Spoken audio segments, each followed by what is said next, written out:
Hi Luca, how are you doing? Hey, hi, everything is great here in Russia. What about you? Where are you? I'm fine. I'm in Lyon, France. Oh, you're in France. Oh, Yeah, great. I'm in France, in Lyon. So first of all, Luca, thank you very much for joining me today. And Thanks. yeah, thank you. Before getting started, could you please introduce yourself and tell us a little bit about your language background and your general background, please? Okay. Well, first of all, thank you for inviting me. My name is Lucas, as much like you. Yeah. I'm from Rome. I'm Italian, just like you, and I right now I work as to give you a little bit about my language background. I work as a language coach, and also have a company that has to do with language learning. But I also have a scientific background, which is actually what I started with. I hold a degree in electronic engineering, and I graduated at La Sapienza, University of Rome. So this is more or less the general background. Okay, yeah, I think that we should mention that you speak a lot of languages. I think it's 12 languages, right? Yes, it's Italian plus, I always say Italian plus 11 other foreign languages, so to say, yes. Well, I also would like to speak a little bit about accent and pronunciation. So, yeah, we know that it can be hard to get a good pronunciation in a language. So, how do you learn the specific sounds of a language at the beginning, during the first steps?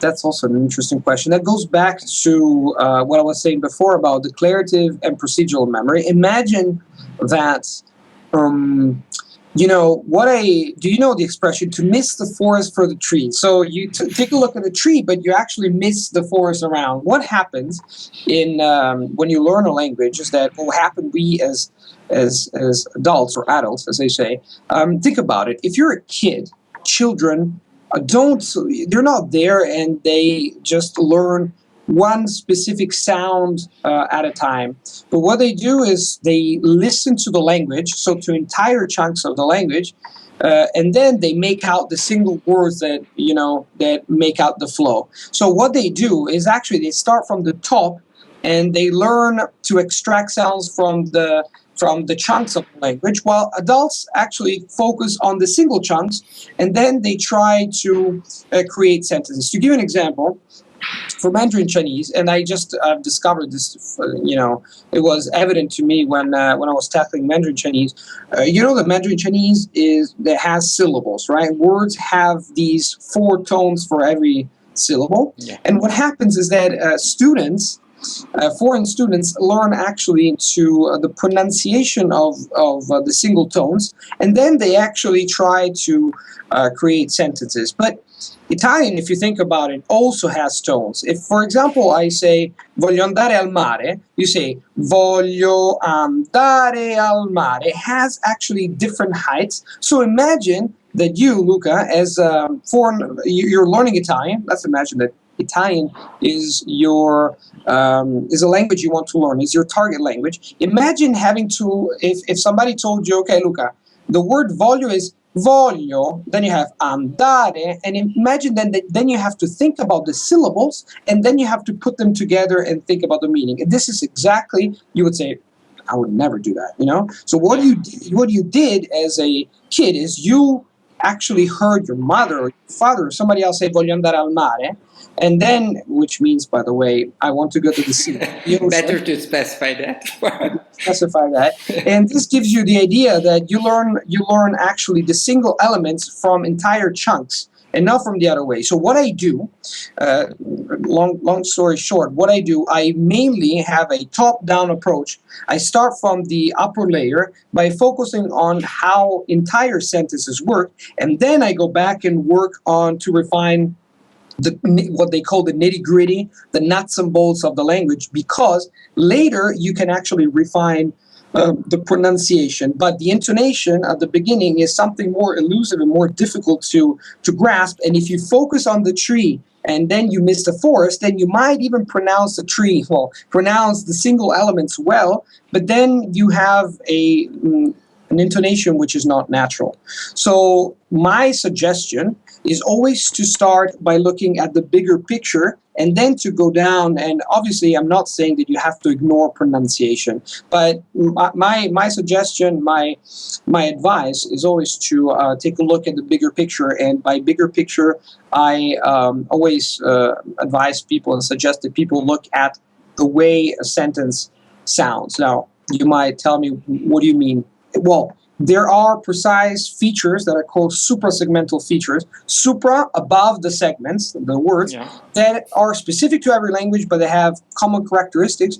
And the reason why you don't get to hear about them, it's because nobody teaches them in a very simple, pragmatical way, which is possible to do, by the way. It's just that people don't think it's that important, but it's absolutely important. And one last thing in this regard is when I used to attend a conference interpreting school in Paris, I remember I was struck by a sentence that our teacher told us, is that for an interpreter, the most important thing is not the single pronunciation. It's not the pronunciation of the single element, it's intonation. If you pronounce things, intonation conveys meaning. If you actually utter a sentence in the wrong way, you can pronounce it perfectly, but you don't convey the right meaning. For an interpreter, this is absolutely paramount. Yeah. And in your opinion, why for so many people it's so hard to get a good pronunciation? It's hard for as Italian, for French people, for Spanish people, and so on. It's something. It's quite hard. Yes, it is. Yeah. Why, in your opinion, so many people are struggling with that part? That's an interesting and difficult question to answer, to reply to, because it has to do mainly with two main reasons. First, it's it has to do with linguistics. It's mainly a linguistical reason. That is, the reason why it's difficult is because when we learn a foreign language, we have already our native tongue, which is already a system in our place. I see language as a system. And so we carry over the features of our own system into another system. So, for example, an Italian would pronounce something like, I want to go to the sea. Because, going back to what I was saying before, because an Italian would say, voglio andare al mare. So she carries over this intonation, that it's not just intonation, but also pronunciation, etc., onto English and or other languages. So on the one hand, it's true that objectively there is a difficulty which comes from the fact that we already have a system in place. So we have to minimize the interference between these two. And the second one is psychological. Because people, once they get used to speaking a language, their own native tongue in their own way, which is like natural way, then it's difficult for them to sound different. I remember very well that when I was learning English for the first time, and I was trying to speak, even to myself, and my friends used to make fun of me by imitating me and saying "nya nya nya," because to Italians, the way I speak, they were not used to hearing me speak American English, and they thought it was very nasal. So they were kind of making fun of me. I didn't care. But for some people, this might be, okay, I'm getting out of my group, because people identify themselves as belonging to a certain group of people, and you tend to fall back within the category of your own group. So on the one hand, the language problem is that we carry over the features, so there's interference, which is inevitable. We can minimize it, but we cannot avoid it. And on the other hand, there's the psychological thing. It's not that people have a bad or a good ear, because the ear is just a filter. It's about the brain, and it's about how you see yourself. So it's also a problem of it's a merely psychological problem. If you can actually let yourself go, then you will be able to pronounce a language in a different way.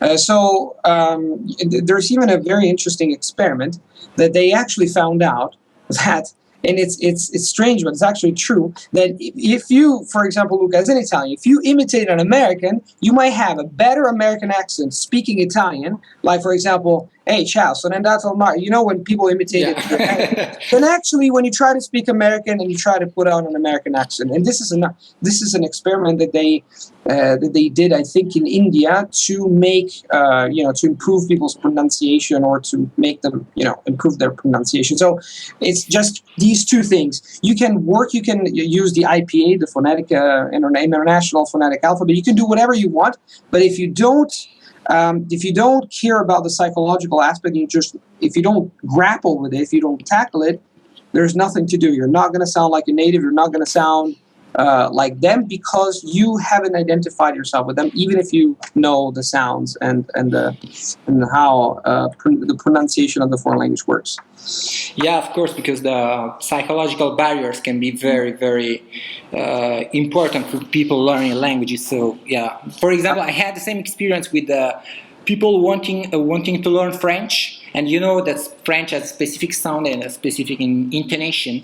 And for example, the R sound is very specific, and so some people can feel fake when they are doing that or imitating French people. So, yeah, this is very, very important psychological part.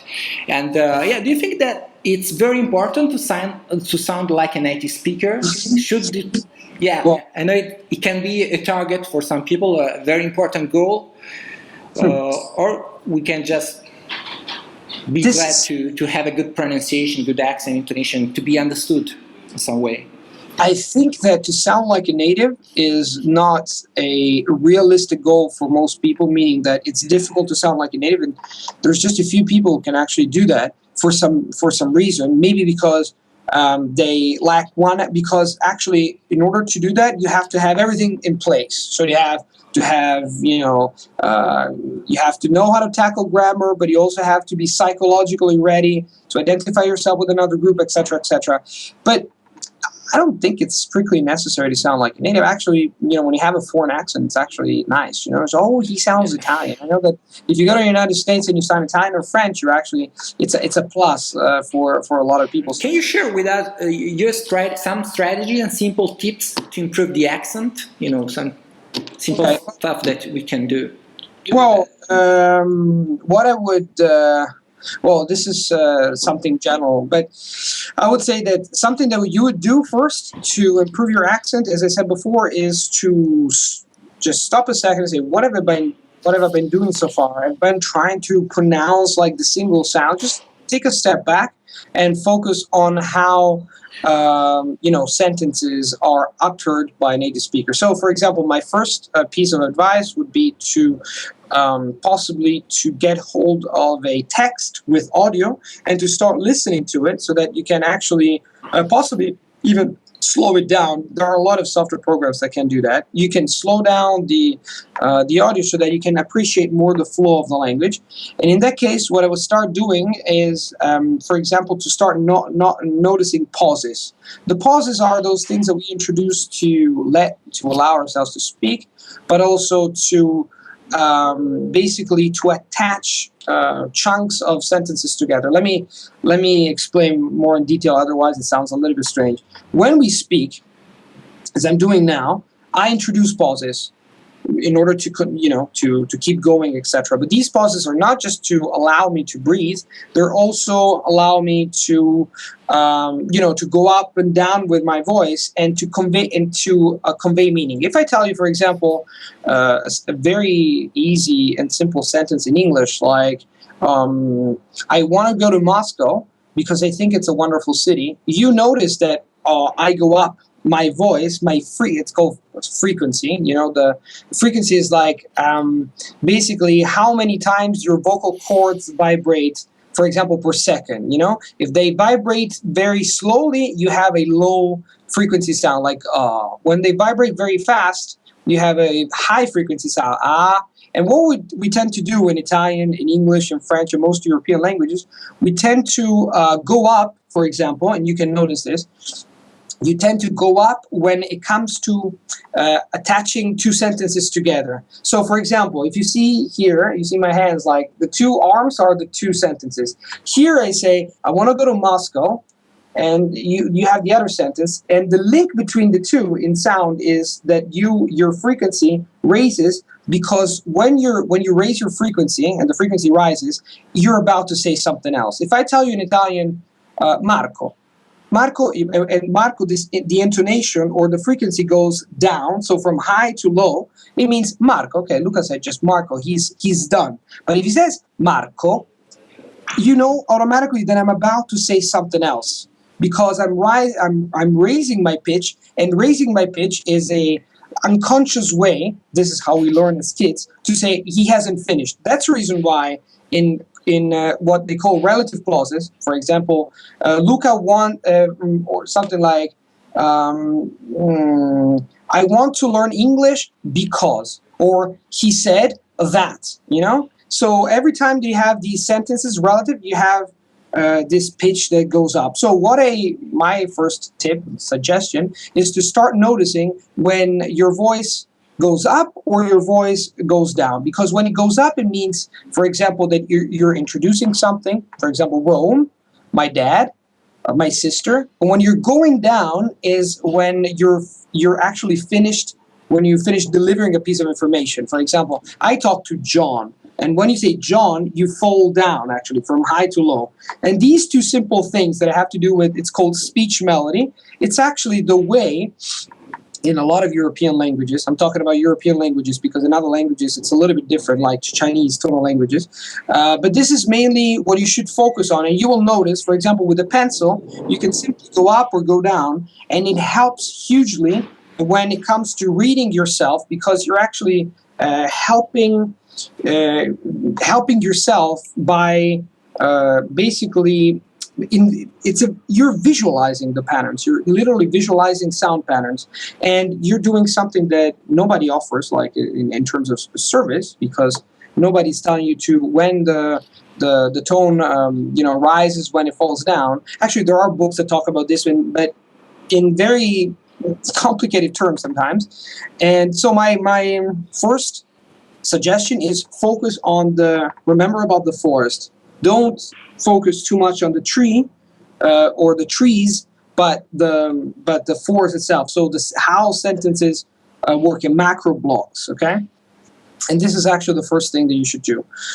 When it comes to pronunciation, something more specific, once you've been doing this, now this is just one aspect of, what they call suprasegmental features, which is how a sentence is supposed to be uttered. But for pronunciation, another thing that I would do is, if you want to improve your pronunciation, don't focus just on single sounds, but focus on maybe the same sounds, but in sentences. So, for example, if you're having problems with, let's suppose that you're learning French. You already know French, right? Yeah. But let's suppose you're learning it, and people normally, what they do, they focus on, aspects like etc. What I would do, instead of just, okay, you can try a little bit with the single sounds, but what really counts is not how you pronounce single sounds. No native speaker pronounces just R or just O. They pronounce always in sentences. So what you can do is you can actually practice there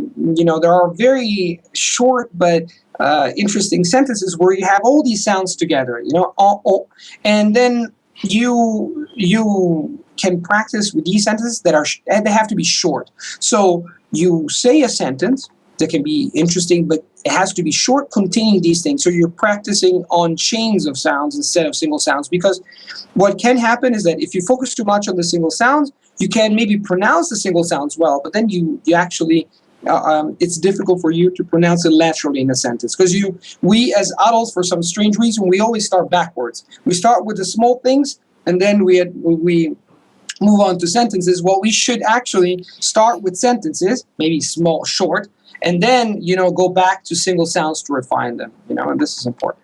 So, Luca, thank you very much for your time. You have given a lot of usable insights and tips, and it's been a pleasure to talk to you.